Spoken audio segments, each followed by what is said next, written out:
A Twitter from the Atlantic by Barrie Mahoney. The Ship That Died. Now, I'm not a great lover of things nautical. After all, I do tend to get seasick when having a bath if the water's too deep. However, the recent announcement of a new ferry service from Las Palmas in Gran Canaria to Huelva in Peninsular Spain, with a journey time of just over 1 day, as compared to nearly 3 days on the alternative service, set me thinking about a once beautiful ship now lying off a beach on our neighbouring island of Fuerteventura. This is the story of SS America, a luxury liner that was launched the day before Hitler invaded Poland and brought the world to war in 1939. It was not an auspicious start for a cruise liner that had to be immediately converted into a troop carrier that would not carry the planned 1,200 passengers on a luxury cruise, but was destined to become a troop-carrying vessel that would carry up to 8,000 troops to war. The ship was renamed West Point, and she carried troops around the world. Later, she was confined to the North Atlantic route, where her speed and manoeuvrability were ideal to outwit German U-boats, gale force winds, and the treacherous sea.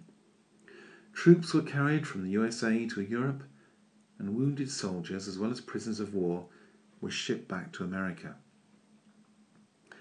After wartime duties, the SS America resumed life as a cruise ship and was seen as one of the most beautiful of the American fleet.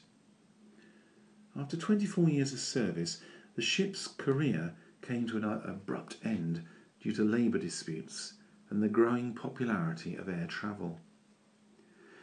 The SS America was sold to a Greek shipping company, renamed Australis, and began a new life transporting British passengers who were emigrating to a new life in Australia as part of a campaign to increase its population.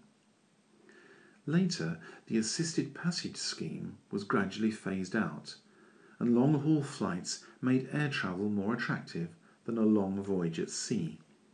And in 1977, the Australis made her last voyage to Australia. There were attempts to reinstate the ship for cruises once more. The SS America was given her original name and intended to resume life as a floating casino. However, the first voyage in 1978 was a disaster, and angry passengers forced the ship to return to port. The shipping company was sued for $2.5 million, and the SS America was held as surety against debt. The ship's fate was sealed, and the SS America was to be auctioned. The vessel was then repurchased by her previous Greek owners and was intended to be used as a Mediterranean cruise ship. Italis, as she was renamed, was never put to sea.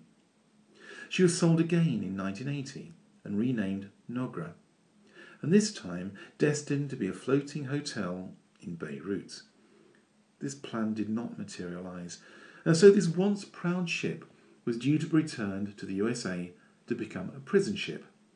But that fell through too. She was sold yet again and renamed Alphados, which means paradise in Arabic.